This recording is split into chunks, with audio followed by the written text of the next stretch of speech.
Ce soir, je veux vous parler d'un nouveau péril pour nos libertés. C'est le futur traité international sur les pandémies négocié entre l'Organisation mondiale de la santé et les différents États du monde. Ce traité va restreindre le pouvoir des nations et organiser la mainmise de l'OMS sur nos politiques de santé. C'est extrêmement grave pour nos libertés individuelles, parce qu'on a vu à quel point l'OMS avait, pendant la crise Covid, marché main dans la main avec les États les plus répressifs et avec les laboratoires pharmaceutiques les plus dangereux. Alors de quoi s'agit-il? Il s'agit d'un nouveau traité qui devrait être signé en mai 2024, donc c'est demain, et qui s'accompagnerait bien évidemment d'un passeport vaccinal pour pouvoir voyager dans le monde entier. Et donc une restriction sans précédent de nos libertés. Mais il y a des articles très graves dans ce traité, je m'appuie sur des réalités. Il y a d'abord l'article 15 qui prévoit que le directeur général de l'OMS pourrait dorénavant déclarer les pandémies. Avant, c'était un organisme. Et vous vous souvenez que pour l'affaire du Covid, la Chine avait bloqué pendant un moment, c'était une négociation entre les États. Là, ça serait le directeur général qui déclarerait une pandémie. Une fois qu'il a déclaré la pandémie, cela donnerait des pouvoirs extravagants à un nouvel organisme prévu par l'article 20, la conférence des parties. Et cette conférence des parties serait non pas un organe de recommandation, les termes ont un sens, mais il est marqué un pouvoir de décision. Ça veut dire que cet organe des parties, cette conférence des parties, par exemple, déciderait qu'il faut bloquer les frontières, qu'il faut mettre un pass vaccinal, qu'il faut imposer une vaccination obligatoire, etc., etc. Et c'est là qu'intervient le piège. Le piège, c'est que l'article 22 permet d'examiner par ce traité, l'OMS, les cas de non-respect des États. Et que les États ne pourront pas, je cite, nuire à leur population ni aux autres États. Et donc vous voyez qu'il y a une inversion de la charge de la preuve. Ce n'est plus les États qui sont maîtres dans leur politique de santé. C'est l'OMS qui vous met sous condition.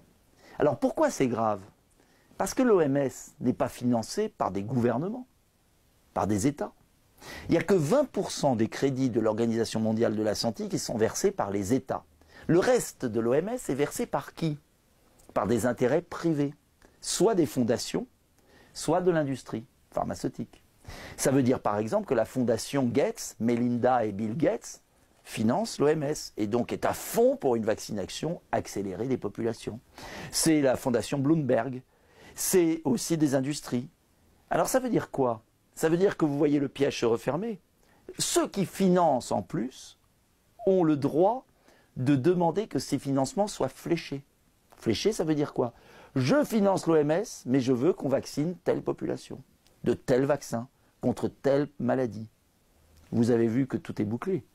On peut très bien imaginer des grandes entreprises pharmaceutiques qui veulent écouler, comme ça s'est passé au niveau de l'Union européenne, 4,6 milliards de doses pour 71 milliards d'euros décidés par Mme von der Leyen avec des SMS, dont 2,4 milliards d'euros pour une seule entreprise, Pfizer.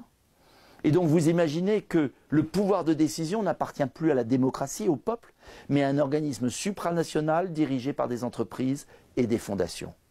C'est une remise en cause totale de la souveraineté des nations, de la liberté individuelle, et ça peut être une catastrophe sanitaire. Voilà pourquoi, à la lumière de ce qu'on a vécu au moment de la crise du Covid, il est vital de se mobiliser contre ce traité. Je vous invite à diffuser cette vidéo, je vous invite à la partager, je vous invite à alerter, je vous invite à écrire aux parlementaires, je vous invite à m'aider aussi, à donner. On a besoin d'argent. Financièrement, oui. Nous sommes face à des intérêts qui ont des milliards. Nous sommes là avec nos convictions, notre cerveau, notre lucidité. Alors, aidez Debout la France ou d'autres, faites ce que vous voulez, mais on a besoin de vous car il faut une prise de conscience mondiale avant mai 2024. Il nous reste moins d'un an pour gagner la bataille. Il n'y a jamais de bataille perdue. Souvenez-vous de celle sur les soignants suspendus. On l'a gagnée à force de conviction.